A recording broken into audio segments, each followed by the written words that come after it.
اللهم صل على محمد وعلى آل محمد كما صليت على إبراهيم وعلى آل إبراهيم إنك حميد مجيد اللهم بارك على محمد وعلى آل محمد كما باركت على إبراهيم وعلى آل إبراهيم إنك حميد مجيد. رہیں خاموش تو اہل وطن کو بدگمانی ہو، رہیں خاموش تو اہل وطن کو بدگمانی ہو، اگر ہم داستان دل سنائیں تو بغاوت ہے. رہیں خاموش تو اہل وطن کو بدگمانی ہو، اگر ہم داستان دل سنائیں تو بغاوت ہے.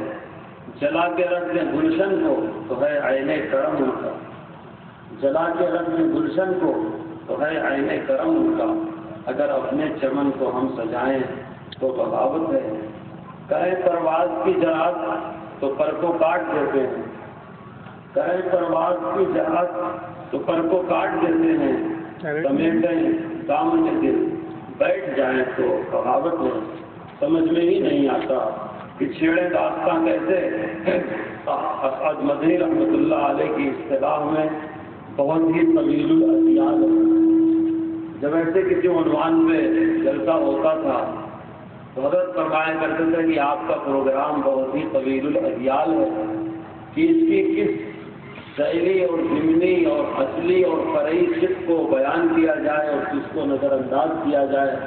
ہر ایک دوسرے سے اہم اور فل اہم بلکہ اہم ترین ہے. نہ سب کو سمیٹتے بنتا ہے نہ سب کو جوڑتے بنتا ہے، لیکن جتنی باتیں کہنے سننے کی مفید اور ضروری ہوں گی اور جس کا اس وقت ہم کو اور آپ کو انتظار ہے وہ ساری باتیں انشاءاللہ حضرت صدر محترم استاد الاساتذہ دیگر گوش ہے شیخ الاسلام حضرت مولانا سید شاہ شذلی دامت برکاتہم کے خطاب میں آ جائے گی. مجھے تو ایک بات کہہ کر کے اپنی جگہ لینی ہے. ہندوستان میرے دوستوں ایک جمہوری ملک ہے اور جمہوریت نام ہے ایک وسیع اتحاد کا، جہاں خاص سے اوپر اٹھ کر کے، علاقائیت سے اوپر اٹھ کر کے، حتیٰ کی قومیت اور مذہبیت سے بھی اوپر اٹھ کر کے مملکت کے تحفظ کے لیے، اس کی تعمیر و ترقی کے لیے اتحاد کیا جاتا ہے. اس میں کوئی مذہب، کوئی زبان، کوئی علاقہ آڑے نہیں آتا. اسی وسیع تر اتحاد کا نام جمہوریت ہے، اسی کا نام سیکولرزم ہے. آزادی کا طوفان ہم ہی تھے، اشفاق اللہ خان اور ویر عبد الحمید خان ہم ہی تھے. ہر دور میں بھارت کے نگہبان ہم ہی تھے. تم بابری مسجد کو مٹانے میں لگے ہو، ہم امن کے مندر کو بچانے میں لگے. ہمیشہ ہم نے اپنی جمہوریت کے ساتھ وفاداری کیا ہے، اسے ایک یقین اور عقیدے کے طور پہ قبول کیا ہے، اس کی پاسبانی کیا ہے، اس کو فروغ دینے کے لیے کسی بھی قربانی سے کبھی پہلو تہی نہیں کیا ہے. اور سب سے بڑی قربانی اور سب سے بڑا کردار جمہوریت کو لانے میں جمعیت علماء ہند کی اکابر کا. اگر وہ نہ ہوتے تو شاید ہمارے ملک کا کنسٹیٹیوشن جمہوری نہ ہو. آج جو لوگ سیکولرزم کی بات کر رہے ہیں، جمہوریت کی بات کر رہے ہیں، ان کے دل و دماغ میں جمہوریت کا تصور بھی اس وقت نہیں تھا، ملک کی آزادی کا ہی تصور نہیں تھا. تو پھر آزاد مملکت کا نظام سیکولر ہوگا، یہ تصور ان کے دل دماغ میں کیسے آ سکتا تھا؟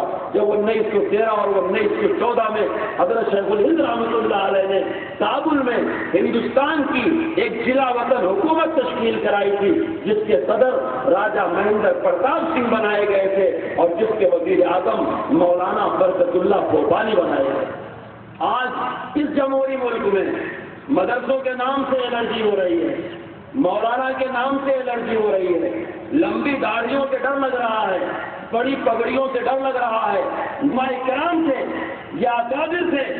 اور یہ سب پر حضرت مولانا سید شاہ اسعد مدنی رحمۃ اللہ علیہ کی سرپرستی تھی. ان کے راتوں کی دعائیں تھی کہ 9 سال سیکولرزم کے دعوے دار اپوزیشن میں بیٹھنے کے بعد 9 سال کے بعد اگر رولنگ کے گلیاروں میں آئے ہیں تو یہ صدقہ اور سفیل ہے حضرت مولانا سید مدنی رحمۃ اللہ علیہ کا اور جمعیت علماء کا.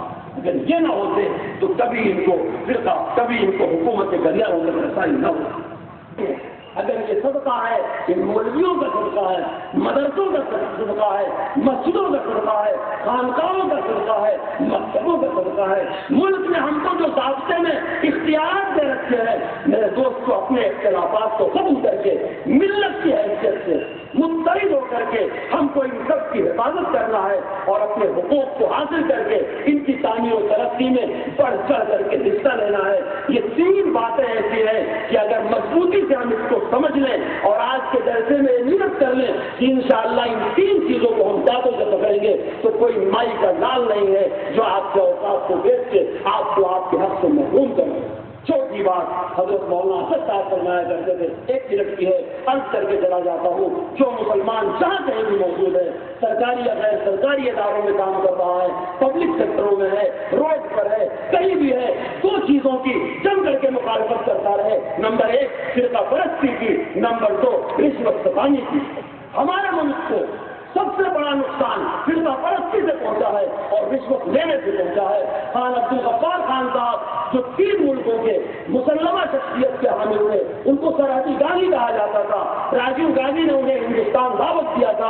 اخبار والوں نے، بڑے بڑے لوگوں نے ان سے پوچھا کہ ہماری پریشانیوں کا حل کیا ہے، ملک کی ترقی کا راز کس میں ہے؟ تو میں ایک ہی بات ہے، رشوت کو ختم کر دیا جائے، ملک ترقی کرے گا۔ ہم انگریزی دور میں سوچ بھی نہیں سکتے تھے کہ ایک ہندوستانی کا کام کر کے اور رشوت لے گا، تنخواہ کے علاوہ بھی کچھ چاہے گا، یہ ہمارے تصور سے بالا چیز تھی۔ میرے دوستوں، آج پورا ملک بری طرح سے رشوت میں مبتلا ہے اور پورا ملک بری طرح سے فرقہ پرستی کی آگ میں چل رہا ہے۔ ان دونوں باتوں کی ہم کو جم کر کے مخالفت کر کے اس ہندوستان کی تعمیر و تشکیل کرنا ہے، اس کی ترقی میں بھرپور حصہ لینا ہے، اپنی ذمہ داری کا احساس کرنا ہے جو جلیت اکابر نے ہمارے اکثریت کے اکابر نے ہمارے سامنے پیش کیا تھا۔ حضرت خطاب انشاءاللہ حضرت الاستاذ حضرت صدر محترم حضرت مولانا سید ارزوی دامت پر تعلق کا ہوگا۔ ہم اور آپ بڑے خوش نصیب ہیں کہ ہمارا اور آپ کا تعلق جگر گوش ہے شیخ الاسلام حضرت مولانا ارشد صاحب دامت پر تعلق ہے، اور حضرت آپ کے شہر میں یہ دوسری مرتبہ اسلاف کی طرف سے، اپنے دوستوں کی طرف سے، نوجوان ساتھیوں کی طرف سے حضرت کی سرزمین میں عالم و مرحبا کہتا ہوں اور بہت سے ادب کے ساتھ حضرت